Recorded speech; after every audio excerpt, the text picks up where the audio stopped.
అని మనం మాట్లాడుకుందాం. అది మనం చదువుకుంటున్న భాగం హోదాలను మరిచిన దేవుళ్ళు అని.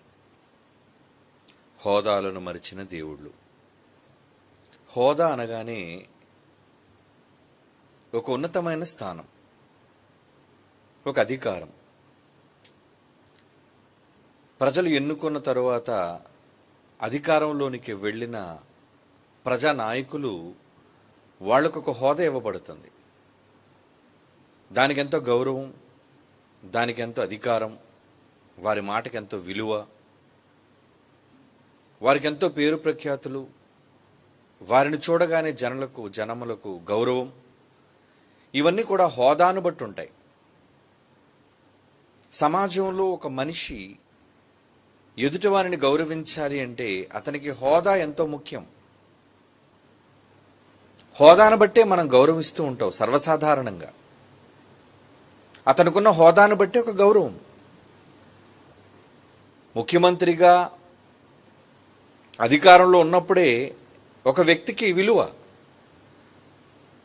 అతడు గెలవలేదనుకోండి, సామాన్యుడిగానే ఉంటాడు. ఎందుకు? అతనికి హోదా ఇవ్వబడలేదు కనుక. అతనికి ప్రజలు గుర్తింపు ఇవ్వలేదు కనుక. ఒక కలెక్టర్, అతడు ఆ కుర్చీలో లేదా సర్వీస్లో ఉన్నంత వరకే అతనికి ఆ హోదా ఉంటుంది.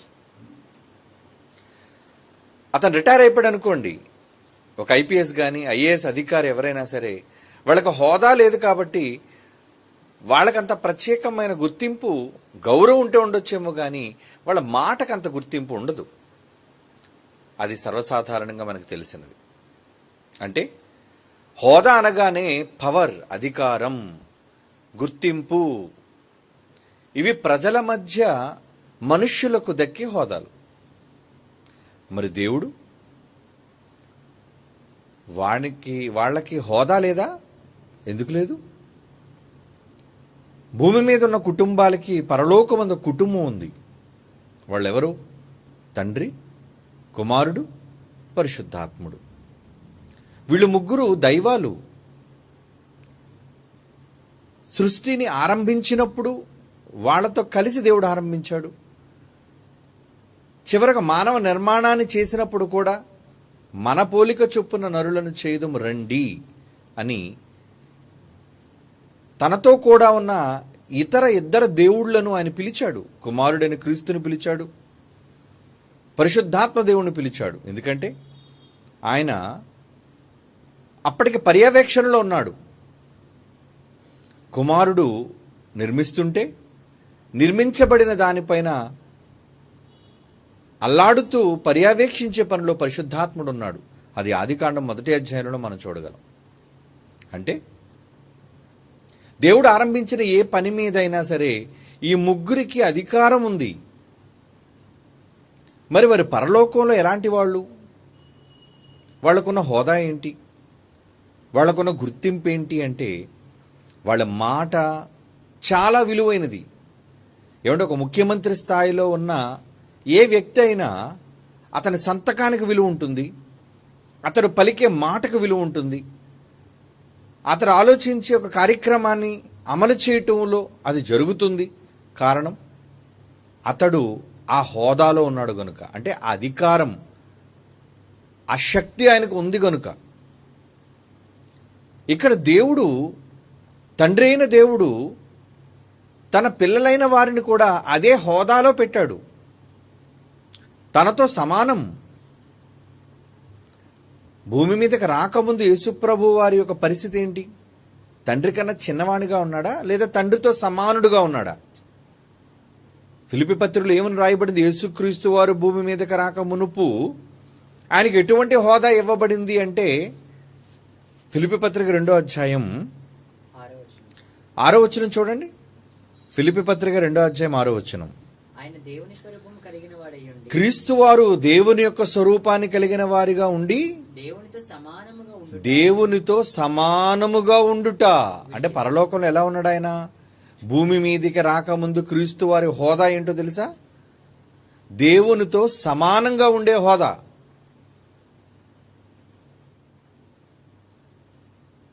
అంటే సమానమైన అధికారం కలిగిన వాడు అని అర్థం.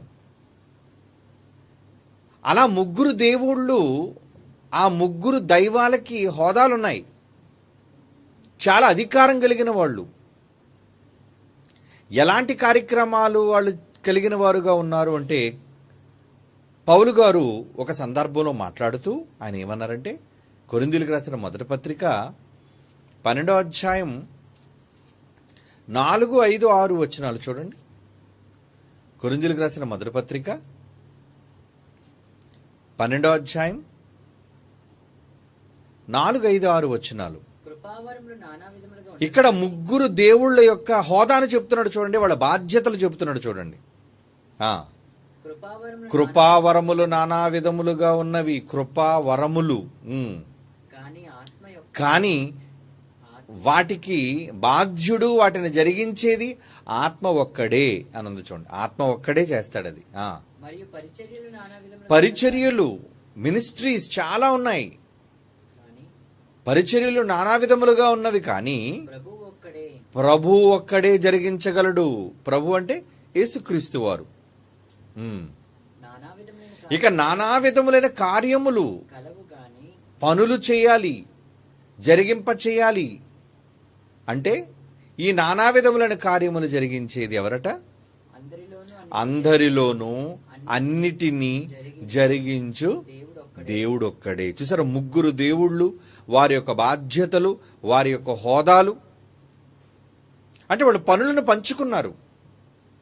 ఎలా ఇప్పుడు ప్రభుత్వం అధికారంలోనికి రాగానే, ఇదిగోండి ఈ పలానా ఈ మినిస్ట్రీ గనుల తాలూకా మంత్రినా, జలవనరుల తాలూకా మంత్రినా, ఆర్థిక మంత్రినా, హోంశాఖ మంత్రినా. అంటే హోంశాఖ అనగానే టోటల్ పోలీస్ డిపార్ట్మెంట్ అంతా వాళ్ళ కింద ఉంటుంది. All police officials. ఏమండి, అంటే వాళ్ళ హోదా అది, వాళ్ళ హోదా. అలా ఈ టోటల్ విశ్వంలో, ఈ 3 లోకాలలో ముగ్గురికి వారి వారి హోదాలు కలిగిన వారుగా ఉన్నారు. అంటే దేవుడు ఒక తండ్రిగా తన 2 పిల్లలకి హోదాలను ఏర్పాటు చేశాడు. నాయన, ఇదిగో ఇది నీ బాధ్యత, ఇది నీ హోదా, ఇది నీ అధికారం. ఇదిగో నాయన, ఇది నీ అధికారం, ఇది నీ హోదా, ఇది నీ పవర్. దేవుడు చెప్పాడు, వాళ్ళతో చెప్పాడు. అంటే అధికారం ఉన్నవాళ్ళ లేనివారా? పిలాతు పట్టుకున్నప్పుడు యేసుప్రభు ఏమన్నాడు? నేనిప్పుడు తలుచుకుంటే తండ్రిని ఒక మాట అడిగితే సేనలు దిగుతాయి అన్నాడు. అంటే ఆయనకి అధికారం ఉన్నట్ట లేనట్ట? ఉంది. చాలా వాటి మీద అధికారాన్ని పొందినవాడు యేసుక్రీస్తు వారు. బికాజ్ ఆయనకు దేవుడు. అంటే ముగ్గురు దేవుళ్ళకి వారి వారి హోదాలు, అధికారాలు ఉన్నాయి. అయితే ఏం చేశారట వాళ్ళు? వాళ్ళ హోదాలను మరిచిన దేవుళ్ళు అన్నాను నేను. అంటే వాళ్ళ అధికారాలను మర్చిపోవడం అంటే ఏంటి? జ్ఞాపకం లేకపోవడం కాదు. అక్కడ వారికున్న అధికారాలను కాదనుకున్న వాళ్ళు, వాళ్ళకున్న హోదాలను వద్దనుకున్న వాళ్ళు. ముందు తండ్రి దగ్గర ఆరంభిద్దాం. మనందరికీ తండ్రి అయిన దేవుడు, ప్రారంభకుడు. ఆయన నిజానికి ఎలాంటి వాడు? ఆయన పవర్ ఏంటి? ఆయన ఎలాంటి మనస్సు కలిగిన వాడుగా ఉన్నాడు? కొన్ని మాటల్లో మనం చూద్దాం. నిర్గమాకాండం 20వ అధ్యాయం 7వ వచనం. నిర్గమాకాండం 20వ అధ్యాయం 7వ వచనం. నీ దేవుడైన యెహోవా నామమును వ్యర్థముగా ఉచ్చరింపకూడదు. నా పేరు కూడా మీరు తప్పు పలకూడదు. చూసారా, తండ్రి అయిన దేవుని హోదా. పేరు కూడా తప్పు పలకడానికి వీల్లేదంటున్నాడు. యెహోవా తన నామమును వ్యర్థముగా నుచ్చరింపు వానికి నిర్దోషిగా ఎంచడు, శిక్ష విధిస్తాడట. ఏటి పేరును తప్పుగా పలికితే ఎందుకు? ఆయన హోదా లాంటిది. పేరును తప్పుగా ఉచ్చరిస్తే ఆయన ఒప్పుకోడట.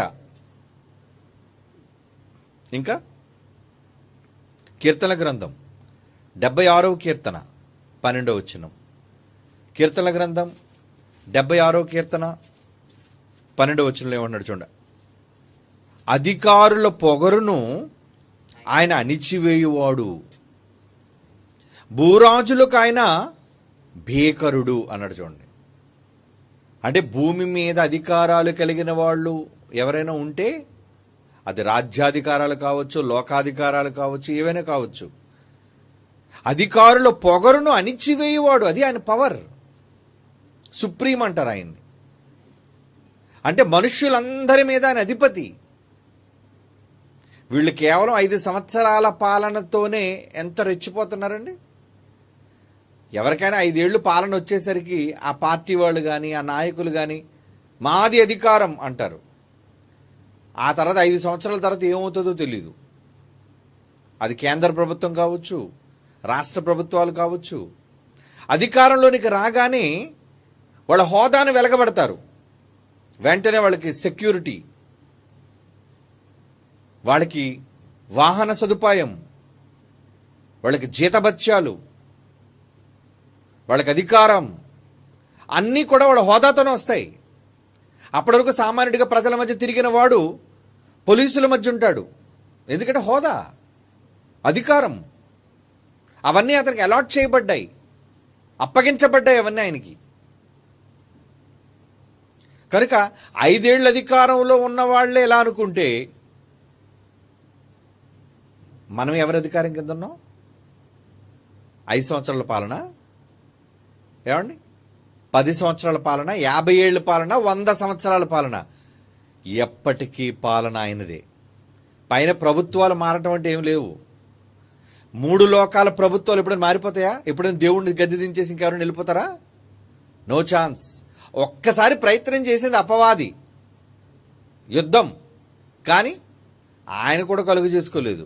కమాండర్ని పిలిచాడు, వెళ్ళి చూడు దాని సంగతి. టోటల్గా పరలోకం నుంచే నెట్టివేయబడింది అది. అదే ఆయన పవర్, అదే ఆయన హోదా. డైరెక్ట్గా ఆయన రింగ్లోకి రావాల్సిన పని లేదు, డైరెక్ట్గా ఆయన ఇన్వాల్వ్ అవ్వాల్సిన పని లేదు. కేవలం తన క్రింద ఉన్న ఒక సేవకుడిని పిలిచి, దూతను పిలిచి, వాడిని వెళ్ళగొట్టాయి, వాడి సైన్యాలను వెళ్ళగొట్టాయి అని చెప్పాడు. కనుక ఎప్పటికీ అధికారం దేవుడిది. 3 లోకాల అధికారం దేవుడిది మారదు. భూమి మీద ఉన్న ప్రభుత్వాలు మారిపోతున్నాయి. అమెరికా దేశంలోని ప్రభుత్వం ప్రతి 4 సంవత్సరాలు ఒకసారి మారిపోతుంటుంది. ఇప్పుడు బైడెన్ అధికారిగా ఉన్నాడు, రేపు ఎవరైనా రావచ్చు. బైడెనే తిరిగి రావచ్చు, లేదంటే ట్రంప్ అయిన అధికారంలోకి రావచ్చు. 2 పార్టీలు, డెమోక్రాట్ పార్టీలు, రిపబ్లికన్ పార్టీ. పార్టీలు మారిపోతుంటే, అధికారాలు మారిపోతుంటాయి, కానీ దేవుని అధికారం మారనిది. మారని అధికారం క్రింద ఉన్నాం మనం, మర్చిపోకండి. కనుక భూమి మీద ఉన్న అధికారులకు ఎప్పుడు భయపడకండి, గౌరవించండి. భయపడదంటే నా ఉద్దేశం వీళ్ళు ఏదో చేస్తారు, డోంట్ కేర్. ఎందుకంటే వీళ్ళందరి మీద ఎవరున్నారు? ఒక సుప్రీం అథారిటీ ఉన్నాడు, ఆయనకి భయపడతాం మనం.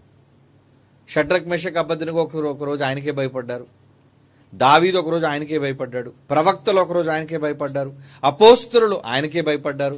ఈ తరంలో మనం ఆయనకే భయపడతాం. ఎందుకంటే పవర్, సంఘానికి ఉన్న పవర్ అది వేరే సబ్జెక్ట్.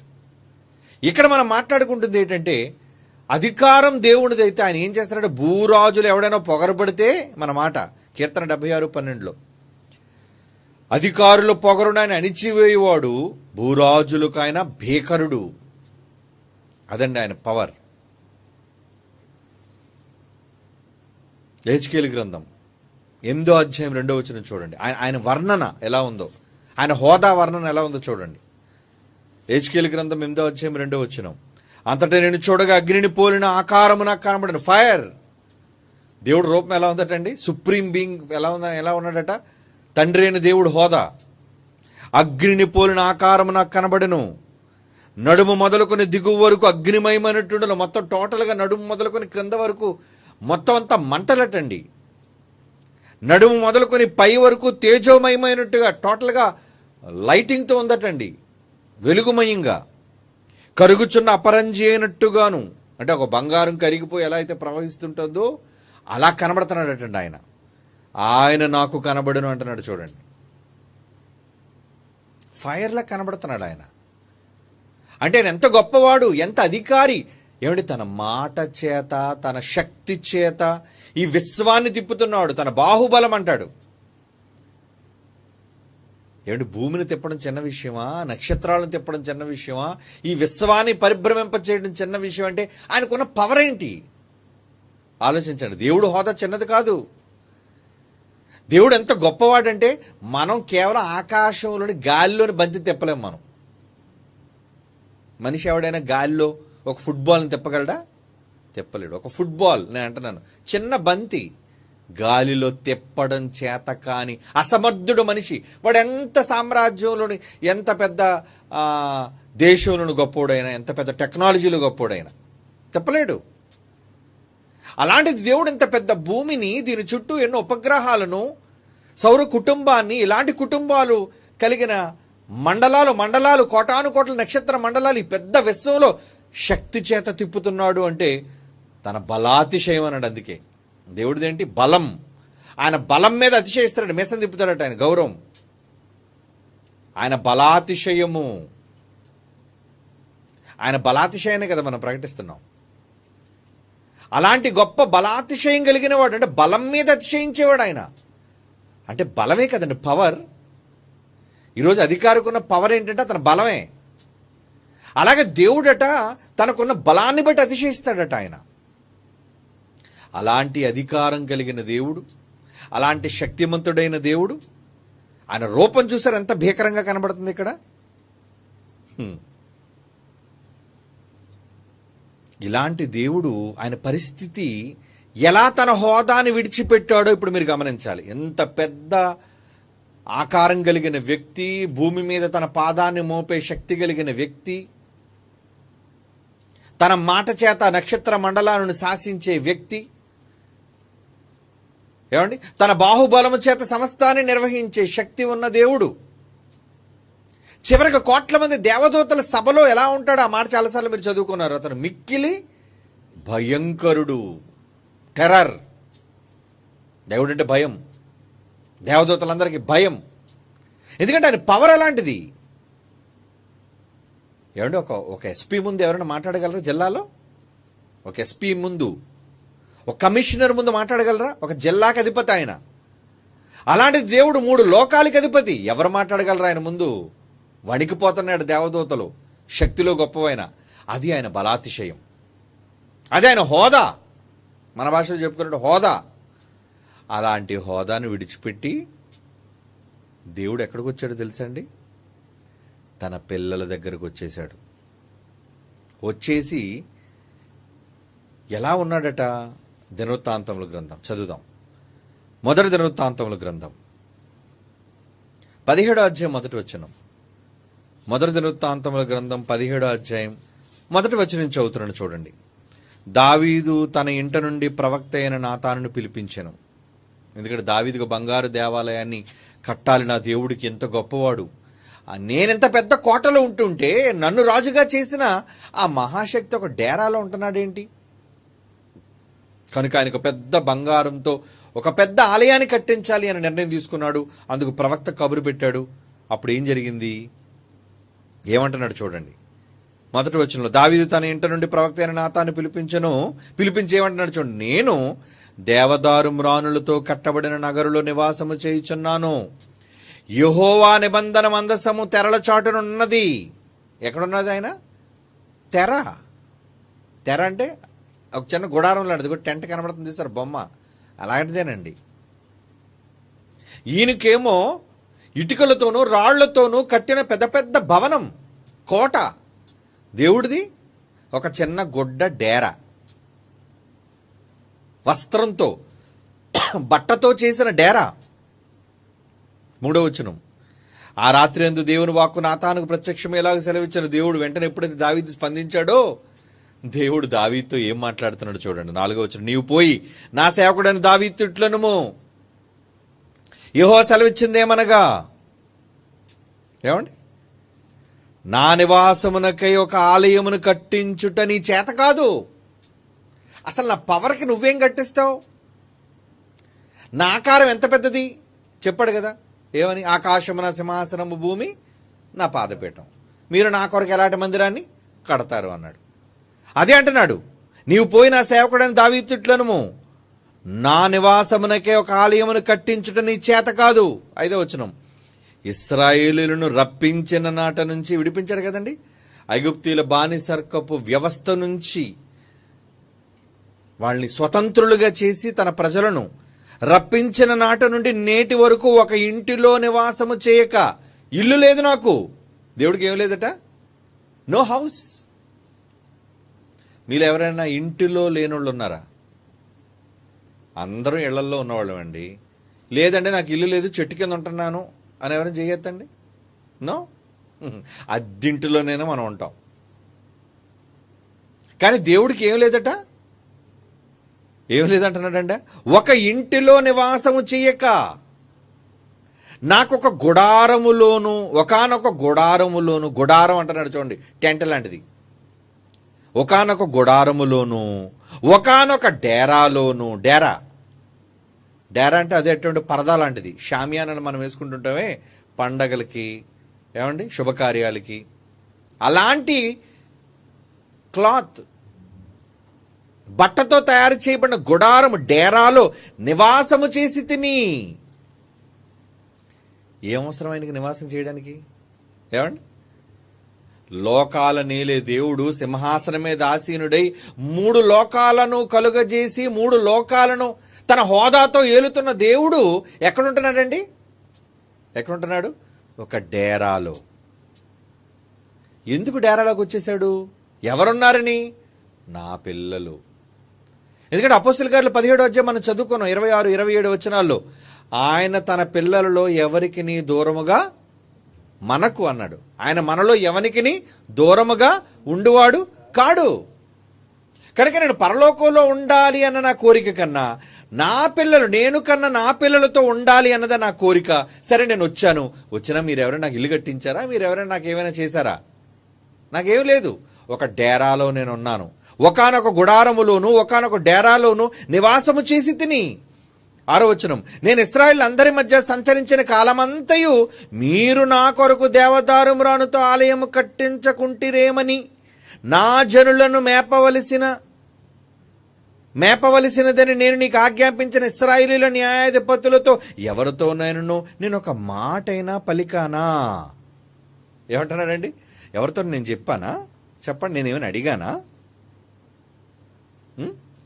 అడిగానా?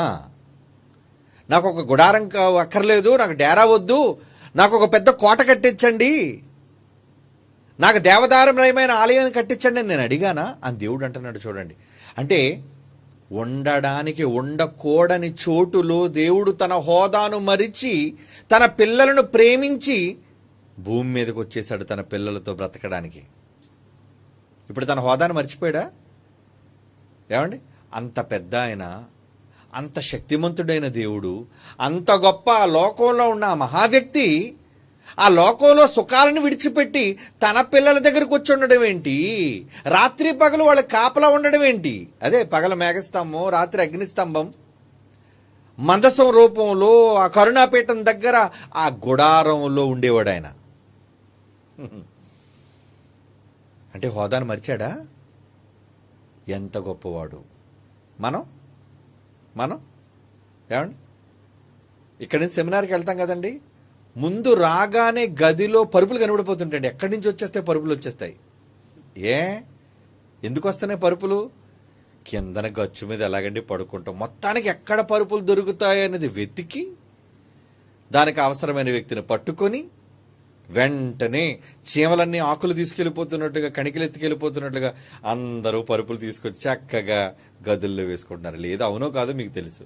అంటే మీ ఇంటి దగ్గర మీకు పరుపులు ఉన్నాయి, మీ ఇంటి దగ్గర మంచి మంచాలు ఉన్నాయి, ఏసీ ఉన్నది, సర్వసుఖాలు ఉంటాయి. కానీ దేవుని దగ్గరకు వచ్చేసరికి అక్కడ కూడా మనం కటిక నేల మీద మనం పడుకోవాలి. అక్కడ కూడా మనకి ఏం కావాలి? రగ్గులు కావాలి, బొంతలు కావాలి, పరుపులు కావాలి.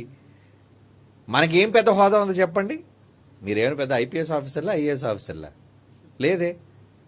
కానీ మనం బ్రతకడం కోసం మన సుఖాలను మానుకోలేని దశలో అక్కడ మరలా ఏమైనా సరిగ్గా భోజనం లేదనుకోండి, ఇంకో పద బయటికి వెళ్ళి తినేసి వద్దాం. సరైన కూర లేదనుకోండి, ఏం చేస్తారు? పదండి అక్కడ సెంటర్లో మనకు మంచిది ఏదో ఉన్నట్టుంది, అక్కడికి వెళ్ళి తినేసొద్దాం, కడుపు నింపుకుందాం అంటే ఎక్కడా రాజీ పడం మనం. ఎక్కడైనా ఏదైనా తగ్గితే సహించం మనం, ఒప్పుకోం. అది మనకు ఫుల్ఫిల్ అయిపోవాలి, అవునా? లేక దొంగచాటుగా పొట్లాలైనా తీసుకొచ్చి రాత్రి అందరూ పడుకున్న తర్వాత తింటాం మనం, అవునా కాదా? కారణం మనకున్న ఈ కంటికి కనిపించని, ఎవరూ గుర్తించని ఈ చిన్న హోదాలోనే మనం దేనిని సహించలేకపోతున్నామంటే దేవుడేంటి, ఆయన హోదా ఏంటి, ఆయన పరలోకాన్ని విడిచిపెట్టడం ఏంటి, భూమి మీదకి వచ్చి ఒక డేరాలో ఉండడం ఏంటి? మీరుంటారా చెప్పండి? మీరు ఉండగలరా? ఉండగలగాలి, ఉండగలగాలి. ఎందుకంటే దేవుళ్ళండి వాళ్ళు దేవుళ్ళని చెప్పుకున్నా వాళ్ళ దైవత్వాన్ని ప్రక్కన పెట్టి, వాళ్ళ హోదాను పక్కన పెట్టి ఏం చేశారు వాళ్ళు? మనుష్యులతో పాటు తమ పిల్లలతో ఉండడానికి డేరాలో వచ్చేవాళ్ళు బ్రతికారు. 1 రోజు 2 రోజులు కాదండి, 40 సంవత్సరాలు ఉన్నాడండి వాళ్ళతో. ఎన్ని సంవత్సరాలు ప్రయాణం? 40 ఏళ్ళు డేరాలో ఉండటమా? సాధ్యమేనా? అవసరమా? ఇగో దేవదూతలకు అప్పచెప్పేస్తాను, మీరంతా జాగ్రత్తగా చూసుకోండి అని అనలేడు ఆయన? మీరు అనుకుంటున్నారేమో, ఏమండి దేవుడు ఎప్పుడు వచ్చి ఉండడులేండి, దేవదూతలే కదా, ఆయన చూసిన వాళ్ళు ఎవరు లేరు, ఆయన చూసి ఎవరు బ్రతకరు. యేసుప్రభు వారు భూమి మీదకి వచ్చినప్పుడు ఒక మాట అన్నారండి, నా తండ్రి యొద్ద నేనేమి చూచి తినో, నేనేదైతే విన్నాను. ఎందుకంటే గురువు కదా, యేసుప్రభు వారికి గురువు ఎవరు? తండ్రి. పాఠం నేర్పించాడు, భూమి మీదకి వెళ్ళేటప్పుడు పాఠం నేర్పించాడు కొడుక్కి. నాయనా నువ్వు వెళుతున్నావు కదయ్యా, వాళ్ళని చాలా ఇబ్బంది పెడతారు, నువ్వు దాసుడిగా పుట్టాలి, రిక్తునిగా చేసుకోవాలి, ఆకారమందు మనుష్యుడిగా నువ్వు కనబడాలి. మరి ఇవన్నీ ఉండగలవా? కష్టమే నాన్న ఇవన్నీ ఉండటం. కానీ మిమ్మల్ని చూశానుగా. కుమారుడు ఎక్కడి నుంచి నేర్చుకున్నాడు చెప్పండి? కుమారుడు ఎవరిని చూసి నేర్చుకున్నాడు? తండ్రి ఏది చేయుట కుమారుడు చూచునో దానినే కుమారుడు చేస్తాడు. ఇప్పుడు తండ్రి పాఠాలు నేర్పించాడే యేసుప్రభుకి. ఇంతకీ యేసుప్రభుకి తగ్గింపు, తన హోదాను విడిచిపెట్టి భూమి మీదకి వచ్చేసాడు. ఎలా వచ్చేసాడు ఒకసారి చదువుదాం. ఫిలిప్పీ పత్రిక 2వ అధ్యాయానికి వెళ్ళిపోదాం. ఏమండి? ఫిలిప్పీ పత్రిక 2వ అధ్యాయం 6, 7, 8, 9 చదువుదామా? ఫిలిప్పీ పత్రిక 2వ అధ్యాయం 6వ వచనం నుంచి, ఆయన దేవుని స్వరూపము కలిగిన వాడై ఉండి దేవునితో సమానముగా ఉండేటి విడిచిపెట్టకూడని భాగ్యమని ఎంచుకోనలేదు, కానీ మనుష్యులు పోలికగా పుట్టి, ఏంటి తండ్రి ఏమో తన హోదాను విడిచిపెట్టి ఇశ్రాయేలు దగ్గరకు వచ్చి తన తగ్గింపు స్వభావాన్ని చూపిస్తే, కొడుకు చూడండి, కొడుకు ఏమండి, దేవునితో సమానముగా ఉండేట విడిచిపెట్టకూడని భాగ్యమని ఎంచుకొనలేదు, కానీ మనుషుల పోలికగా పుట్టి దాసుని రూపం, అందులో కూడా మహారాజు పుట్టుక కాదు, దాసుని రూపము ధరించుకొని తన్ను తానే రిక్తునిగా చేసుకొనెను. మరియు ఆయన ఆకారమందు మనుష్యుడిగా కనబడి మరణము పొందినంతగానగా, శిలువ మరణం పొందినంతగా తను తాను విధేయత చూపిన వాడై తను తాను తగ్గించుకొనెను. 9వ వచనం ఏముంది చదవండి. అందుచేత పరలోకములో గాని భూమి మీద ఉన్న వారిలో గాని భూమి క్రింద ఉన్న వారిలో గాని, అందుకండి ఆయనకి ఆ హోదా తర్వాత వచ్చింది. ఏమంటే ఇప్పుడు తండ్రి దగ్గర నేను నేర్చుకున్నాను అనే మాట చూడండి ఎక్కడుందో. తండ్రి నాకు ఏదైతే నేర్పించాడో, నేను తండ్రి అది ఏదైతే చూచానో అంటాడు. ఇందుకు తండ్రి ఏం చూశాడు? యోహాను సువార్త చూడండి.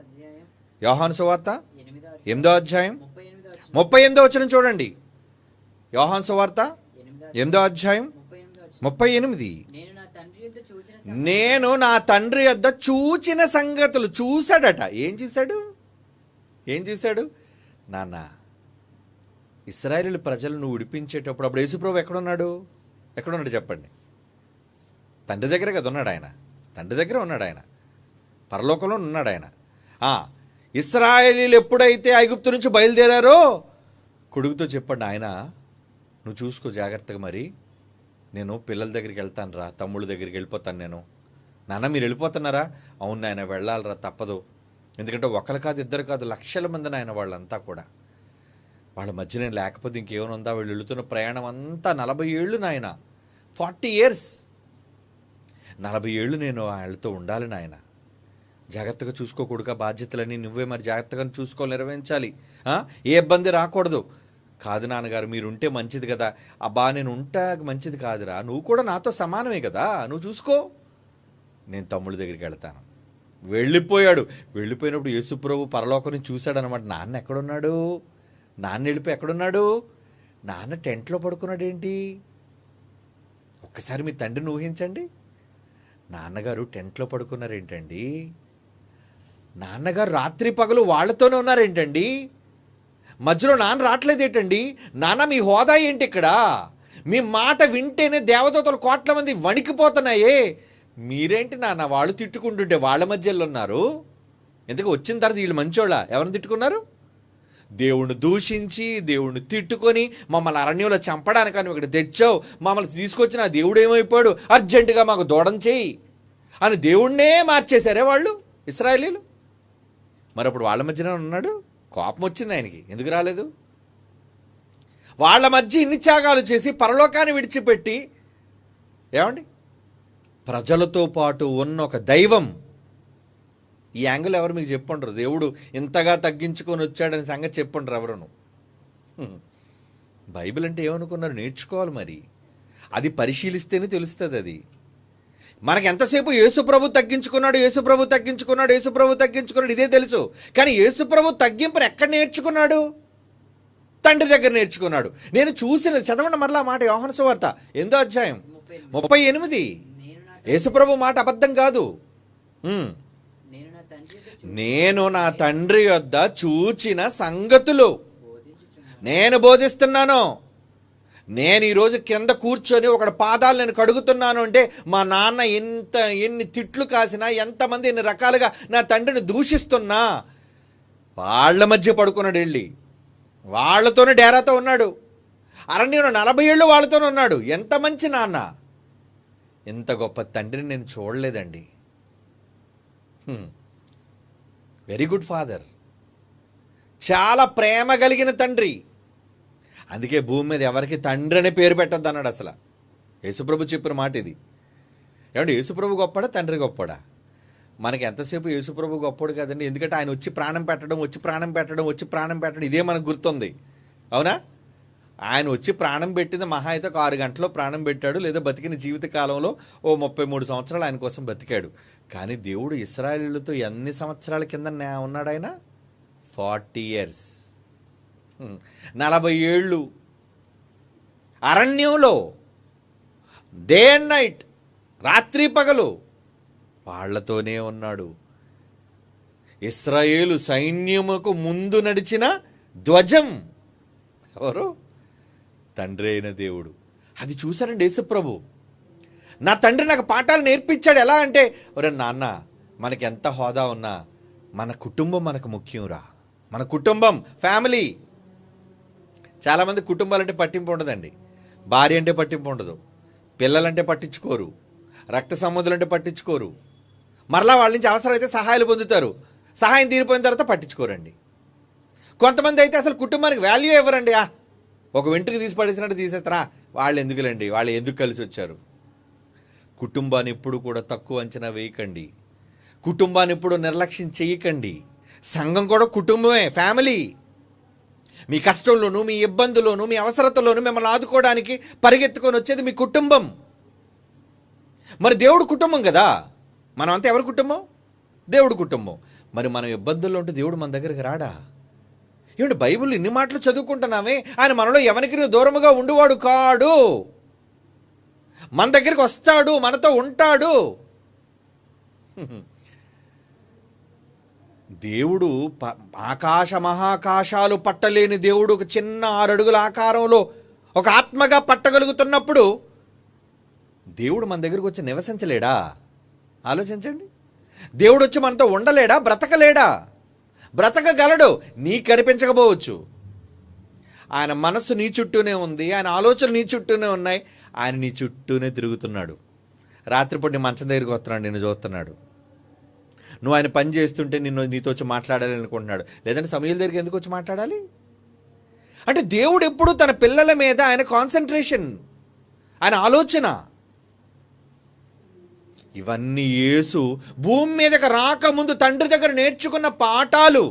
చదవండి మరలా మాట, యోహాను సువార్త 8:38. నేను నా తండ్రి యొద్ద చూచిన సంగతులనే బోధించుచున్నాను. ఈరోజు నేను ఏదైనా బోధ నేను చేస్తున్నానంటే మా డాడీ నాకు లెసన్ నేర్పించాడు. ఆ లెసన్లో ఆయన కేవలం పాఠాలే చెప్పాడా, ఆయన చేశాడా? చేశాడండి. ఆ చేయడం ఏంటి? ఏమంటే ఆ మాటలు చదవండి, మీకు ఎంత అర్థమైందో లేదో. దేవుడు అంటున్న మాట అదేదో రూపకాలంకారంగా అన్న మాటని మీరు అనుకుంటారేమో. మొదటి దినవృత్తాంతాల గ్రంథం 17వ అధ్యాయం 5వ వచనం చదవండి. మొదటి దినవృత్తాంతాల గ్రంథం ఇందరు చదివించాను, 17వ అధ్యాయం 5వ వచనం. ఏమంటున్నాడు అందులో? ఏమంటున్నాడు చూడండి. ఇశ్రాయేలులను రప్పించిన నాట నుండి నేటి వరకు ఒక ఇంటిలో నివాసము చేయక. అంటే దేవుడు లేకుండానే ఏమంటే మాయమాట చెప్తున్నాడా? ఏంటి ఈయన ఉండకుండా పరలోకాన్ని విడిచి రాకుండా నేను ఉన్నాను రా మీ మధ్య, నేను మీకు తిరిగాను రా మీ మధ్య అంటే దేవుడు మోసగాడు కాడు? ఆయన మోసగాడు కాదండి, చాలా ప్రేమ కలిగిన తండ్రి. తన హోదాని మరిచి భూమి మీద తన పిల్లల కోసం వచ్చేసిన తండ్రి దేవుడు, మన నాన్న. చదవండి ఆ మాట. ఇశ్రాయేలును రప్పించిన నాట నుండి నేటి వరకు నేను ఒక ఇంటిలో నివాసము చెయ్యక, నేను అంటున్నాడు చూడండి, ఒక ఇంటిలో నివాసము చేయక ఒకానొక గుడారములోను ఒకానొక డేరాలోను నివాసము చేసి తిని. అంటే దేవుడు ఉన్నాడా లేదా? లేడంటే నేను ఒప్పుకోను. మనందరిలో తండ్రి అయిన దేవుడు ఉండగా లేనిది పరలోకాన్ని విడిచి తన పిల్లల దగ్గరకు వచ్చి ఉండలేడు. ఆయన ఉండగలడు. నిజానికి ఆయన చూస్తే ఎవడో బతకడు, డైరెక్ట్గా ఆయన కనబడితే. కానీ ఆయన కనబడకుండా మన మధ్య ఉన్నాడు. ఆయన వాళ్ళ మధ్యకు వచ్చాడు. ఆయన తన హోదాను వరిచిపోయాడు దేవుడు. ఏమండి, మనోళ్ళు అప్పుడప్పుడు గొప్పగా న్యూస్లో చూపిస్తుంటారండి. పిల్లలకి మధ్యాహ్నం పూట అన్నం పెట్టినప్పుడు ఆ డిఈఓ, డిస్ట్రిక్ట్ ఎడ్యుకేషన్ ఆఫీసరు, లేదంటే ఆ సంబంధిత జిల్లా కలెక్టర్ వచ్చి అన్నం తింటుంటాడండి. అది వీడియో తీస్తుంటారండి. ఏదో గొప్ప విషయాలు. ఏది 365 రోజులు తినాలి దగ్గర చూద్దాం. దానికి పెద్ద న్యూస్లో చెప్తారు ఏమని, పిల్లలతో పాటు ఈరోజు భోజనం చేసిన ఆ డిస్ట్రిక్ట్ జిల్లా కలెక్టర్. ఏంటి అని ప్లేట్లో చూసాను, నిన్న మొన్న చూశానండి ఆ న్యూస్.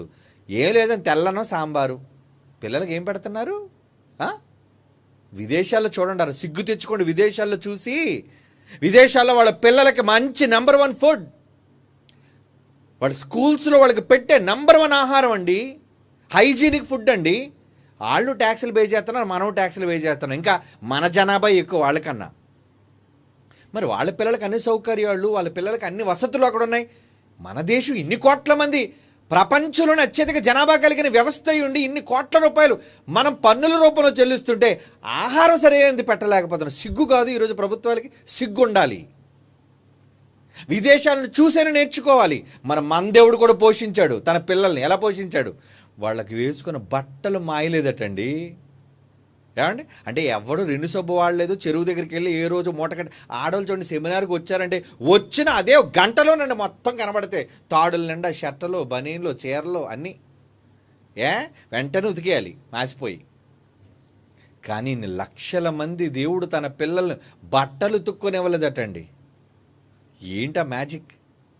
చెప్పులు అరిగిపోనివ్వలేదటండి. ఏమండి, చెప్పులు లేవు, మార్చలేదు చెప్పులు. 40 ఏళ్ళు ఇదే చెప్పులా?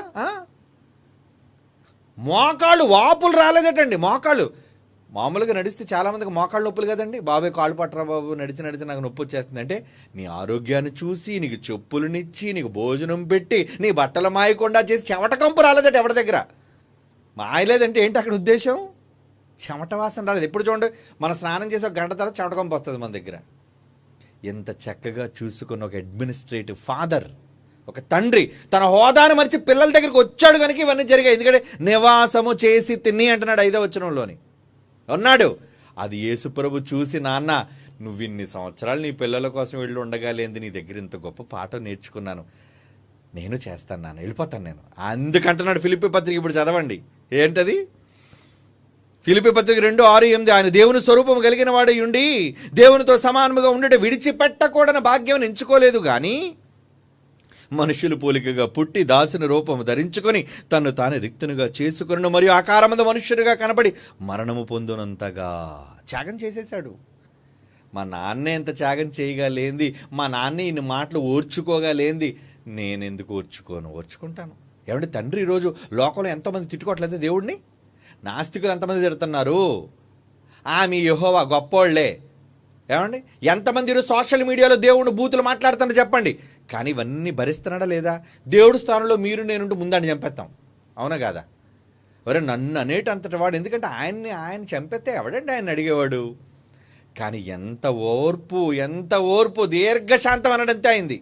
ఆయనే అంత ఓర్చుకుంటున్నాడు. యేసుప్రభు అన్నాడు, నాన్న సిలువ మరణాన్ని నేను ఓర్చుకోవడం నేను ఎంతసేపు అయ్యా, వాళ్ళు ఉమ్మిని తన్నని పిడుగుద్దులు గొద్దని ఏమైనా చేయని నీ ఓర్పుతో పోల్చుకుంటే నాదొక ఓర్చుకుంటాను నాన్న. తండ్రి దగ్గర నేర్చుకున్న పాఠం. అందుకు ఒక తండ్రి అయిన దేవుడు తన హోదాను మనిషి తండ్రిగా పిల్లల దగ్గరికి వచ్చి బ్రతకటం అని ఒక పాఠాన్ని నేర్పిస్తే అదే పాఠాన్ని కొడుకుగా యేసుప్రభు భూమి మీదకి వచ్చి చేసి చూపించాడు. మరి పరిశుద్ధాత్మ దేవుడి కోసం మీకు చెప్పనవసరం లేదు. ఆయన వచ్చేసాడా? యేసుప్రభు 33 సంవత్సరాలు ఉన్నాడు. పరిశుద్ధాత్ముడు ఎంతకాలం ఉన్నాడు? ఎల్లప్పుడూ మీ దగ్గర ఉండుటకు 2000 సంవత్సరాలైంది పరిశుద్ధాత్మ దేవుడు భూమి మీదకి వచ్చి. అవునా? నేను యేసుప్రభు వెళ్ళిపోయినాడు, పరిశుద్ధాత్మ దేవుడు పంపుతాను అన్నాడు. వచ్చేసాడు ఆయన. పెంతెకొస్తే పండుగ దినాన అపోస్తలుల కార్యాలు 2వ అధ్యాయం వచ్చాడు. మొదటి 100 సంవత్సరాలని, ఫస్ట్ సెంచరీలోనే. అప్పటి నుంచి పరలోకానికి వెళ్లకుండా భూమి మీద మనలోనికి వచ్చి ఏం చేస్తున్నాడు తెలుసా? దేవునికి విజ్ఞాపన, ప్రార్థన, కన్నీళ్ళు, రోదన. యేసుప్రభు కూడా అదే చేశాడు. ఏమండి యేసుప్రభు ఏం చేశాడు? హెబ్రీ పత్రిక 5వ అధ్యాయం ఉంటే చదువుదాం ఒకసారి. 5వ అధ్యాయం హెబ్రీ పత్రిక, హెబ్రీలకు రాసిన పత్రిక 5వ అధ్యాయం 7వ వచనం. శరీరధారి అయిన దినములలో యేసుప్రభు మహారోదనముతోనూ కన్నీళ్లతోనూ తను మరణము నుండి విడిపించగలవానికి ప్రార్థన యాచనలు సమర్పించి ఉన్నందున ఆయన అంగీకరించబడను. Yes, you are my son. నీ హోదాను మర్చిపోయి తగ్గించుకున్నావయ్యా, అందుకే నువ్వు దేవుడివి. మరి పరిశుద్ధాత్మ దేవుడు రోమపత్రిక 8వ అధ్యాయం. ఏమండి రోమపత్రిక 8వ అధ్యాయం ఏం చేశాడు ఆయన? 26. అటువలే ఆత్మయం మన బలం చూచి సహాయం చేయించున్నాడు. ఎలా అనగా మనం యుక్తంగా ఎలాగ ప్రార్థన చేయవలనో తెలియదు కానీ ఉచ్చరింప శక్యము కానీ మూలుగు రోదన ఆయన అయితే, ఈయన మూలుగు ఏడుపు, ఈయన కన్నీళ్లే. రోదనతో ఆత్మ తానే మనపక్షముగా విజ్ఞాపన చేయుచున్నాడు. అంటే తండ్రిని చూచి జ్యేష్ఠుడైన అన్న తగ్గించుకొని పనిచేస్తే వీళ్ళిద్దరిని చూసి చిన్న తమ్ముడు ఏం చేశాడు? చిన్నోడు అంటే పరిశుద్ధాత్మ దేవుడు, మన చిన్నన్నయ్య. పెద్దన్ని యేసుప్రభు అయితే చిన్నన్నయ్య ఎవరు? పరిశుద్ధాత్మ దేవుడు కదా, కుమారుడు కాదనుకున్నారు ఏంటి? గలతీ పత్రిక 4:6 చూడండి. గలతీ పత్రిక 4:6. కొత్త వాళ్ళు ఉంటారు కాబట్టి వాళ్ళ కోసం చెప్తున్నాడు, పాత వాళ్ళకి తెలుసులేండి. మీరు కుమారులై ఉన్నందున నాయనా తండ్రి అని మొరపెట్టు తన కుమారుని ఆత్మను దేవుడు మన హృదయంలోనికి పంపన ఆయన పరిశుద్ధాత్మ. నాయనా తండ్రి మొరపెడుతున్నాడట. యేసుప్రభు ఏమన్నా మహా కన్నీరు రోదనతో ఆయన మొరపెడితే మన దగ్గరికి వచ్చి 2000 సంవత్సరాలుగా పరిశుద్ధాత్మ దేవుడు మహా కన్నీళ్ళు, రోదన, వేదన మన పక్షాన ప్రార్థన చేస్తున్నాడటండి. ఏమండి ఆయన మన మధ్యకు వచ్చి ఉండడం అంటే ఉండగలరా? మీ ఇంట్లో మీకు ఎంత సౌకర్యం దొరుకుతుందండి? ఎంత బాగుంటుంది, అన్ని సుఖాలు ఉంటాయి కదా. మీరు ఎప్పుడైనా గమనించారు లేదు, రోడ్డు పక్కన చిన్ని ప్లాస్టిక్ టెంట్లు వేసుకొని కొంతమంది బతుకుతుంటారండి. ప్లాస్టిక్ టెంట్లు వేసుకొని అక్కడక్కడ మీరు గమనించండి. ప్రతి పట్టణాల్లోనూ వాళ్ళు ఉంటారు.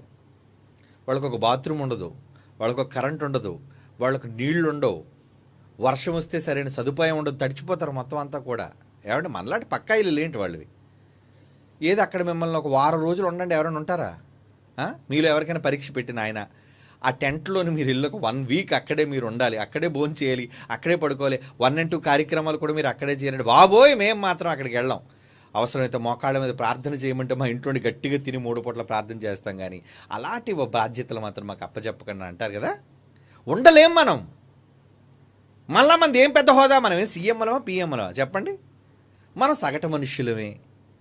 సర్వసాధారణమైన సగటు మనుషులైన మనమే మన హోదాను తగ్గించుకొని మన ఇంటిని విడిచిపెట్టి ఒక దీనస్థితిలో బతకలేని దౌర్భాగ్యులు మనమెక్కడ? దేవుళ్ళు ఎక్కడ? మనమెక్కడ? వాళ్ళెక్కడండి? పైనున్న కుటుంబం, తండ్రి అయిన దేవుడు, కుమారుడైన దేవుడు, పరిశుద్ధాత్ముడైన దేవుడు, వీళ్ళు ముగ్గురు వాళ్ళ హోదాలేంటి, వాళ్ళ గొప్పతనాలేంటి, వాళ్ళు చిటికేస్తే చాలండి, వాళ్ళ పవర్ అలాంటిది. అంత గొప్ప శక్తిమంతులైన వాళ్ళు వాళ్ళకేంటి బికారి బ్రతుకులు? దేవుడేంటి గుడారాల్లో బ్రతకడం ఏంటి? సౌఖ్యం ఉంటుందా దేవుడికి గుడారంలో బ్రతికితే? చెప్పండి. సెమినార్కి వెళ్ళి 5 రోజుల ముందు 10 రోజుల ముందు రమ్మని సరే, అమ్మ బాబు సెమినార్ అనేసరికి కష్టం రా బాబు, అక్కడికి వెళ్తే మనకి ఏది దొరకదు. ఎంత తొందరగా ఏమండి సెమినార్కి వచ్చేటప్పుడు మాత్రం 1 రోజు 2 రోజులు 3 రోజులు ఆలస్యంగా వచ్చేవాళ్ళు ఉంటారు, కానీ బయలుదేరిపోయే రోజు 5 గంటలకల్లా బయలుదేరిపోతారు సరే 3 గంటలకు పని కట్టేస్తారండి. అంతా చకచక పనులు చేసేసి అందరూ వచ్చి కూర్చుంటారు. వెళ్ళిపోదామా? ఏ ఇంటి దగ్గర మనకు దొరికే సౌకర్యాలు అక్కడ లేవుగా. ఇంటికి వెళ్ళిపోవడానికి ఎంత తొందర, 10 రోజులు కూడా ఉండలేరు కదా. కానీ వాళ్ళు సంవత్సరాలు తరబడి తాము ఉన్న సుఖవంతమైన లోకం, ఆఫ్టర్ ఆల్ భూమి మీద ఏంటండి సుఖాలు, పరలోకంలో వాళ్ళ సుఖాలు వేరు, చచ్చాక చూద్దరు కానిలేండి. ఆ లోకంలో వాళ్ళు అనుభవించే జీవితాలు వేరు. ఆ జీవితాలని కాదని ఒక రోడ్డు పక్కనున్న టెంట్లో బ్రతుకు ఎంత దౌర్భాగ్యమైన హీన బ్రతుకో, అలాంటి బ్రతుకులో బ్రతికారండి ముగ్గురు దేవుళ్ళు. మరి పరిశుద్ధాత్మ దేవుడా, మనం చేస్తున్న ప్రతి నీచ కార్యాన్ని చూసి భూమి మీద ఉండి మనం చేస్తున్న పాపాలన్నీ రోజు కళ్ళతో చూస్తూ తట్టుకోలేక ఈ కంపులో, ఈ మురికివాడలో బతుకుతున్నాడండి. ఒక విధంగా చెప్పాలంటే మురికివాడలలో బ్రతుకుతున్న దేవుళ్ళు. అవునా? మనమంతా ఎవరు? మంచోళ్ళమో, పరిశుద్ధులమో, బాగా పాపాత్ములమా? అంటే బహుపాపులం మనమంతా. అంటే మురికితో నిండిపోయిన మురికివాడలు. రోజు స్నానం చేయకపోవడం కాదు మురికి, పాపాలతో, కంపుతో, మురికితో నిండిపోయిన మన మధ్య పరిశుద్ధాత్మ దేవుడు ఇన్ని వేల సంవత్సరాలకి కంపును తట్టుకొని ఉంటున్నాడంటే ఆయన బతుకు ఎంత కష్టమో మీకు తెలుసా? వాళ్ళండి హోదాను మరిచిన దేవుడు. వాళ్ళు దైవాలైనా వాళ్ళు హోదాను మరిచిపోయారు. ఏమండి, ఏదో జగన్ ప్రజల మధ్యకు వచ్చినా, ఏదో ఎలక్షన్ ముందు తిరిగాడు. ముందు ఏంటి, బస్సు ఆపడం, అక్కడ ప్రజలు ఒకసారి పలకరించడం, కౌగిలించుకోవడం, ముద్దు పెట్టుకోవడం, ఏదో ఒకటి చేయడం మొత్తానికి. కానీ 365 రోజులు నీ హోదాను మరిచి ప్రజల దగ్గర టెంట్ వేసుకొని ఉంటావు నువ్వు? ఉండలేడు, ఏ నాయకుడు ఉండలేడు. కానీ యేసు అనే నాయకుడు ఉన్నాడు, ఆయన పంపిన తండ్రి అనే గొప్ప నాయకుడు ఉన్నాడు. ఆ తర్వాత వచ్చిన చిన్నవాడు పరిశుద్ధాత్మ దేవుడు అనే నాయకుడు ప్రజల మధ్య ఉండి చూపించాడు.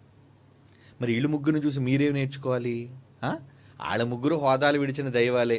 మరి దేవుని వాక్యం ఎవరికి వచ్చినా వాళ్ళు కూడా దైవాలు కదా, మీరు దైవాలే కదా. ఏమంటే దేవుని వాక్యం ఎవరికి వచ్చినో వారే దైవములు. మరి ఈ వాక్యాలు విన్న తర్వాత మీరు ఎప్పుడైనా మీ హోదాను తగ్గించుకొని మీరు దేవుని కొరకు పని చెయ్యగలరా? ఉప్పు తక్కువైందని పళ్ళంతో ముఖం మీద కొట్టే భర్తలు ఉన్నారండి. ఉప్పు తగ్గిపోయిందని ఇసురుతాడంటే ఇలా ప్లేట్ ఫ్లయింగ్ సాస్ లాగా. అంటే ఉప్పు వేసుకోవడం తెలియదా సరిగ్గా? ఎంత రోషం, ఎంత కోపం వచ్చింది ఉప్పు తక్కువైపోయినందుకు, కారం తక్కువైపోయినందుకు కోపం వచ్చేసింది నీకు. నీ దేవుడిని చూడు ఒకసారి, నీ దేవుళ్ళని చూడు. తండ్రి అయిన దేవుడు, కుమారుడైన దేవుడు, పరిశుద్ధాత్మ, వీళ్ళు ముగ్గురు నామంలో బాప్తిసం తీసుకున్నావు కదా, వాళ్ళ ముగ్గురు ఆదర్శంగా చూడు ఒకసారి. నువ్వు ఎలా ఉండాలి, ఎంత తగ్గించుకోవాలి, ఎంత సహించాలి, ఎంత ఓర్చుకోవాలి, మీ ఓర్పు ఎంత కావాలి చెప్పండి. ఏమంటే వాళ్ళ ఓర్పుతో పోల్చుకుంటే అసలు మనది ఓర్పేనా? భూమి మీద మనం అసలు ఓర్చుకుంటున్నామా? 1% కూడా లేదండి, 1% కూడా లేదు. వాళ్ళు హోదాల్ని మర్చిపోయిన దైవాలండి వాళ్ళు. మనం నాకంటూ ఒక హోదా, వేదిక మీదకి పెళ్ళైనందుకు బాధపడిపోయిన నాయకులు చాలామంది ఉన్నారండి తెలుసా? మన దగ్గరే విద్య నేర్చుకొని పేరు పెళ్ళడం మర్చిపోయారు. ఏదో హడావుళ్ళు పేరు. అంటే నా హోదా ఏంటో నాకు తెలుసా, నేను ఎవరో తెలుసా? ఎవరండి మీరు? అదే BOUIలో ఒక పెద్ద తోక ఉంది నాకు. మరి ఇంత తోక నాకు ఉన్నందుకు ఆ తోక పట్టుకొని మీరు లాగరా? నన్ను వేదిక మీదకి పిల్లరా? నాకు శాలువా కప్పరా? నాకు సన్మానం చెయ్యరా? నన్ను గుర్తించరా? ఫోటో వేయలేనందుకు బాధపడిపోయిన చాలామంది ఉంటారండి. ఫోటో పేరు వేయలేందుకు బాధపడిపోయిన చాలామంది ఉంటారు. నీకేం హోదా మర్చిపోతున్నావు నువ్వు? నీకు ఉన్నది ఒక హోదా ఒకటేంటి మరలా? ఈరోజు చాలా కళాశాలల్లో కానీ రీసెర్చ్ సెంటర్లో కానీ ఏంటి గొడవలంటే మాకు గుర్తింపు ఇవ్వట్లేదండి. నన్ను నాయకుడిగా గుర్తించట్లేదండి. నీ తండ్రిని చూడరు పిచ్చోడా. మీ నాన్నని చూడు, ఆయన కొడుకు యేసుప్రభుని చూడు, ఆయన కొడుకు పరిశుద్ధాత్మ దేవుని చూడు, ఎలా ఉన్నారు? వాళ్ళ హోదాల్ని మరిచిపోయి తమ్మును తాము తగ్గించుకొని తగ్గింపు పాఠాలను ప్రపంచానికి నేర్పించిన మహానుభావులు. నువ్వనుకోండి ఎంతసేపు దేవుడు అనేసరికి పెద్ద సింహాసనం మీద కూర్చొని బేరాల పలుకుతూ ఇది నువ్వు వచ్చేయి ఇది చేయి అని కమాండ్లు వేస్తున్నాడు, ఆర్డర్లు వేస్తున్నాడేమో అనుకున్నారేమో. చేసి చూపించాడు నాన్న. తండ్రి పని చేసి చూపించాడు. కిందకొచ్చి తను తగ్గించుకున్నాడు. యేసుప్రభు తగ్గింపు మనకు తెలుసు. ప్రపంచంలో ఎవడ మాట్లాడి యేసుప్రభు తగ్గింపు కోసం మాట్లాడదు, కానీ తండ్రి అయిన దేవుడు తగ్గింపు కోసం ఎవడైనా ప్రసంగం చేశాడా?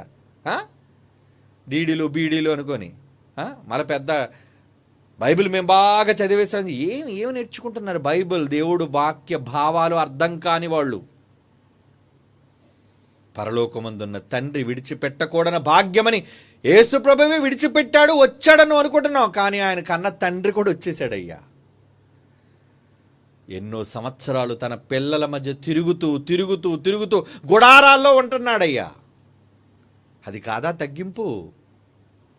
ఏమండి, అది కాదా తగ్గింపు? అది కాదా హోదాను మర్చిపోవడం? అంతకే హోదాను మర్చిపోయింది ఎవరో కాదు, సాక్షాత్తు దేవుడు, నీ తండ్రి. అంత గొప్ప పాఠాలను మనకి ఆ ముగ్గురు దైవాలు నేర్పించినప్పుడు మన జీవితంలో ఏమి నేర్చుకుంటున్నాం, ప్రజలకు సమాజానికి ఏమి నేర్పిస్తున్నాం చెప్పండి. హోదాలొద్దు, గర్వాలొద్దు, నేను గొప్పవాడిని గొప్పదాన్ని అని అనుకోవద్దు. నీకున్న పోస్టు ఒక సంవత్సరం ఉంటుందేమో, లేదు నువ్వు చచ్చినంత వరకు ఉంటుందేమో, లేదు 2 సంవత్సరాలతో ఉంటుందేమో, లేదంటే ఈ లోపు నువ్వు మధ్యన పోవచ్చేమో. కానీ దేవుడు శాశ్వత కాలం ఉండే హోదా ఆయనది, శాశ్వత కాలం ఉండే గుర్తింపు ఆయనది. అంత గొప్ప గుర్తింపును విడిచిపెట్టి తన పిల్లల కోసం త్యాగం, ఒక తండ్రి చేసిన త్యాగం, కుమారుడు చేసిన త్యాగం, పరిశుద్ధాత్మ దేవుడు చేసిన త్యాగం. కానీ తండ్రి త్యాగాన్ని ఎవరూ మనకి చెప్పలేదండి. తండ్రి ఇప్పుడు సింహాసనం మీద కూర్చున్నాడని మనకు చెప్పిన వాళ్ళే ఉన్నారు, కానీ నాన్న మన కోసం వచ్చేసాడా? టెంట్లో ఉన్నాడా మా నాన్న? ఇంత గొప్ప తండ్రి, 3 లోకాలను కలుగజేసిన వ్యక్తి, 3 లోకాలను కలుగజేసిన వ్యక్తి. యేసుప్రభు పశువుల పాకలో పరుండు పెట్టాడనే మనం ఏదో గొప్ప తగ్గింపు అనుకుంటున్నాం మనం, అవునా? రాజులు నేనే రారాజండి, ఆయన ఆఖరికి పశువుల తొట్టులో పరుండు పెట్టారండి. మరి ఆయనకన్నా నాన్న, రాజుని కన్నా నాన్న ఎవరు? చక్రవర్తి ఉన్నాడు పైన, ఎవరు? యెహోవా ఆయన పేరు, ఆయన స్వరూపం భీకరం. అలాంటి వాడు చిన్న టెంట్లో ఒక సర్వసాధారణమైన వ్యక్తిగా, ఒక చిన్నివాడిగా తన హోదాను మరిచిపెట్టి, తన సుఖాలను పక్కన పెట్టి, కేవలం తన పిల్లలను ప్రేమిస్తూ తన పిల్లల కోసమే భూమి మీదకి వచ్చేసి వాళ్ళ కోసం చిన్న డేరాలో ఉండడానికి సిద్ధపడ్డాడే. ఏంటండి వాళ్ళ ప్రేమ? అది మన తండ్రి దగ్గర నుంచి మనం నేర్చుకోవలసిన పాఠం. అదే పాఠాన్ని యేసుప్రభు నేర్చుకున్నాడు గనుకనే చేశాడు. అదే పాఠాన్ని పరిశుద్ధాత్మ దేవుడు నేర్చుకున్నాడు గనుకనే చేశాడు. మరి నువ్వేం పాఠం నేర్చుకున్నావు? ఏమండి, మా నాన్న ఒక్క కారు మీద తిరిగితే నేను 10 కార్ల మీద తిరగాలనుకుంటాడు ఈరోజు, అవునా? వారసులు ఎలా ఉన్నారు? మా నాన్న ఒక దెబ్బ కొడితే నేను 10 దెబ్బలు కొట్టాలనుకున్నాడట. ఎవడా? యెరోబాములు అంటాడు. క్షమించండి, రెహబాము, సొలొమోను కొడుకు. అంటే తమ తండ్రులను చూసి ఏమి నేర్చుకున్నారు వీళ్ళు? మీరందుకే మీ భూ సంబంధమైన తండ్రులు చూసి ఏమి నేర్చుకోకండి. వాళ్ళ దగ్గర పెద్ద నేర్చుకోవడానికి ఏమి ఉండవు. ఎవరో భయభక్తులు కలిగిన వాళ్ళు, సేవకులు అయితే తప్ప వాళ్ళ దగ్గర నేర్చుకోవడానికి ఏమి ఉండవు. కనుక మంచి ఉంటే మీ తల్లిదండ్రుల దగ్గర నుంచి వినండి, చూడండి, నేర్చుకోండి. కానీ అంతకన్నా ఎక్కువగా మీ పరలోకపు తండ్రిని చూడండి. ఆయనలో కూడా తగ్గింపు ఉందా? ఎస్, ఆయనలో కూడా తగ్గింపు ఉంది. ఏమంటే ఎప్పుడైనా మోడీ చూడండి, మోడీ కాన్వే ఎలా ఉంటుంది? విదేశాలకు వెళ్తాడు ఆయన. ఏమండి, ఆయన వాడే కార్లన్నీ కూడా కోట్ల రూపాయలు ఖరీదైన కార్లు, కోట్ల రూపాయలు విలువైన బట్టలు. ఒకప్పుడు ఆయన పరిస్థితి ఏంటంటే టీ అమ్ముకునే వ్యక్తి, చాయ్ వాలా అంటారు ఆయన, అవునా? మరి ఇప్పుడు ఆయన హోదా ఎలా ఉంది? ఎప్పుడైనా మీ ఇంటి ముందు వచ్చి టెంట్ వేసుకుని పడుకుంటాడు ఆయన. ఒకవేళ నిజంగా పడుకుంటే మీరు ఎలా ఫీల్ అయిపోతారండి? అయ్యో బాబే, ప్రధానమంత్రి గారు ఏంటండి ఇంత తగ్గింపు? ఏడవు ప్రజల మధ్య నడిచి వచ్చినందుకే పొంగిపోతున్నారు. అబ్బా, పాదయాత్ర చేసేస్తున్నారు. పాదయాత్ర ఎందుకు? ఆ పాదయాత్ర ఓట్ల యాత్ర. అది అధికారం కోసం చేపట్టిన యాత్రలు అవన్నీ. వాళ్ళు ఎవరు నిజంగా అంత తగ్గించుకొని టెంట్ వేసుకొని ఉండరు. ఏది ప్రధానమంత్రి గారిని టెంట్ వేసుకొని రమ్మని చెప్పండి. ఇక్కడ స్టీల్ ప్లాంట్ కోసం చాలామంది టెంట్ వేసుకొని స్టీల్ ప్లాంట్ని ఎప్పుడు కూడా మీరు దయచేసి ప్రైవేటీకరణ చేయకండారా, అది ఉంచండారా, కొన్ని లక్షల మంది ఉద్యోగులు దాని మీద కుటుంబాలు ఆధారపడి ఉన్నాయంటే దాన్ని ఈ మధ్యన ఏదో ప్రైవేటీకరణ చేసేయడానికి సిద్ధపడిపోయారండి. ఎవరో మోడీ ప్రభుత్వం వాళ్ళే. అప్పుడు పాపం టెంట్లు వేసుకొని అక్కడ చాలామంది నిరసనలు వ్యక్తం చేస్తున్నారండి. పాపం అక్కడే పడుకుంటారు టెంట్లో ఉద్యోగులు, కొంతమంది కార్యకర్తలు. మరి నిజంగా వాళ్ళ యొక్క ఇబ్బంది తీరినంత వరకు ప్రధానమంత్రి గారిని అవతల పక్క ఒక టెంట్ వేసుకుని ఉండమని చూద్దాం. ఉంటాడా? వస్తాడా? రాడు. ఎందుకు? నేను ఎవరు అనుకుంటున్నా? Who am I'm the PM of India. ఇండియాకి ప్రధానమంత్రిని, కోట్ల మందికి అధికారిగా ఉన్న నేను, నా బట్టలేంటి, నా కార్లేంటి, నా సెక్యూరిటీ ఏంటి, నేను టెంట్లో ఉండడం విడిచి ఇది చాలా తక్కువ నీచమైనది అంటారు వీళ్ళు. ఏదో అమెరికా ప్రెసిడెంట్ ట్రంప్ను బైడెన్ రమ్మని చెప్పండి చూద్దాం. ఉంటాడేమో అలాగా? రాడు, ఉండడు. ఏ దేశ ప్రధాని, ఏ దేశ అధికారి రాడు. కానీ భూలోకాన్ని కాదు, 3 లోకాలని వెళ్ళిన మన తండ్రి వచ్చాడండి. ఆయనకంటే గొప్పవాడు ఎవడున్నాడండి? ఆయనను చూసి నేర్చుకున్న ఆయన కొడుకు యేసుప్రభు కంటే గొప్పవాడు ఎవడున్నాడండి? ఆయన కన్నా వాళ్ళిద్దరిని చూసి నేర్చుకున్న చిట్టి తమ్ముడు పరిశుద్ధాత్మ దేవుడు, ఆయనకంటే గొప్పవాడు ఎవడున్నాడు చెప్పండి? హోదాని మరిచిపోయారండి ఆ దేవుళ్ళు. దేవుడు అంటేనే పెద్ద బిరుదు. అలాంటి దైవాలే తమ హోదాలను మరిచి భూమి మీదకి వచ్చి తమ తగ్గింపు స్థితిని తమ పిల్లల కోసం చూపించినప్పుడు ఆయన పిల్లలుగా వాళ్ళ దగ్గర మీరు నేర్చుకోవాల్సింది ఏంటో తెలుసా? ఎప్పుడు కాలర్లు ఎగరేయకండి. మేము అంత గొప్ప. జ్ఞానంలో అతిశయించండి, తప్పు లేదు. దేవుని ఎందుకు అతిశయించండి, తప్పు లేదు. మీ వ్యక్తిని బట్టి అతిశయించకండి, నేను ఇందులో గొప్ప అని. అది మనకు తగదు దేవుని పిల్లలారా. అది మన తండ్రుల దగ్గర మన తండ్రి దగ్గర మనం నేర్చుకోవలసిన పాఠం. వాళ్ళు హోదాలు మరిచిన దైవాలైతే వాక్యము విన్న దైవాలుగా మనం కూడా మన హోదాలను పక్కన పెట్టి రాబోయే హోదా కోసం ఇక్కడ ప్రయత్నం చేయాలి. యేసుప్రభు అందుకనే ఆ హోదాను మరిచి వచ్చాడు కాబట్టి వెళ్ళిపోయే ముందు ఏమంటున్నాడు తెలుసా యేసుప్రభు? తండ్రి, లోకం పుట్టకమునుపు నీ వద్ద నాకు ఏదైతే హోదా ఉందో, మహిమ అంటే ఏంటి? ఆ హోదా అది నాకు ఇచ్చేయే, నేను వచ్చిన తర్వాత ఇచ్చేయే. సరే నాన్న ఇచ్చేస్తాను, నీదే లేరా, ఇంకెవరు తీసుకుంటారా అంటే హోదా అంత గొప్పది. ఎందుకంటే ఎన్ని తిట్లు కాశాను, ఎన్ని దెబ్బలు తిన్నాను బాబు, చిత్త కొట్టేశారు, నన్ను నలగొట్టేశారు బాబు, మేకులు దించుతున్నారు మన ఆయన, నేను తట్టుకోలేకపోయాను బాబోయ్. ఆ కొరడాలతో కొట్టి చర్మాలు లాగుతుంటే బాబోయ్ నేను తట్టుకోలేను. ఏదో నిన్ను చూసి పాఠం నేర్చుకోరని నాన్న, కాబట్టి ఇంత నేను త్యాగం చేశాను, కాబట్టి నేను మాత్రం భూమి ఇలా విడిచిపెట్టిన మరుక్షణం నాకు ఒక హోదా ఇచ్చేయి అంటే అంత గొప్ప హోదా నుంచి అంత దీనస్థితికి వచ్చాడు యేసుప్రభు. చాలా గొప్పోడు. అంత గొప్ప హోదాలు ఉన్న తండ్రి స్థానంలో ఉన్న ఆయన భూమి మీదకి వచ్చాడు, ఒక చిన్న డేరాలో పడుకున్నాడు. అది ఆయన హోదా, అది ఆయన గొప్పతనం. అలాగే ఒక పరిశుద్ధాత్మ దేవుని ఘనత. అందుకే వాళ్ళని చూచి ఈరోజు పిల్లలుగా మనం ఏం చేయాలో గొప్పలకు పోకండి. ఎప్పుడును మనం కూడా త్యాగాలు చేయాలి. మనం కూడా మన ప్రేమను ఈ సమాజం కోసం చూపించాలి. ఓకే, కళ్ళు మూసుకోండి, ప్రార్థన చేసుకుందాం. పరిశుద్ధుడైన తండ్రి దేవా, మిమ్మల్ని తండ్రిగా మేము పిలవటం మా అదృష్టం. మిమ్మల్ని తండ్రిగా కలిగి ఉండటమే మా భాగ్యం నాయన. మీ కడుపును పుట్టటమే మా ధన్యత దేవా. మీకు తగిన పిల్లలుగా భూమి మీద బ్రతికే అవకాశాన్ని నీ దాసులుగా మాకు అనుగ్రహించండి. నిజంగా మీరు కన్నా గొప్ప పుత్రరత్నాలు కుమారుడైన క్రీస్తు వారు కావచ్చు, పరిశుద్ధాత్మ దేవుడు కావచ్చు, నేటికి వాళ్ళు చేస్తున్న త్యాగాలు అజరామరం తండ్రి. అంతటి స్థాయిలో మేము లేకపోయినా మా బ్రతుకు కాలంలో మా చేతనైనంత మట్టుకు మీ కొరకు ఎన్నో విషయాలను సాధించి మీ ఘనతను చాటే పిల్లలుగా మమ్మల్ని తీర్చిదిద్దండి. క్రీస్తు యేసు వారి పరిశుద్ధమైన నామములో ఈ ప్రార్థన వేడుకొనిచున్నాము తండ్రి, ఆమేన్.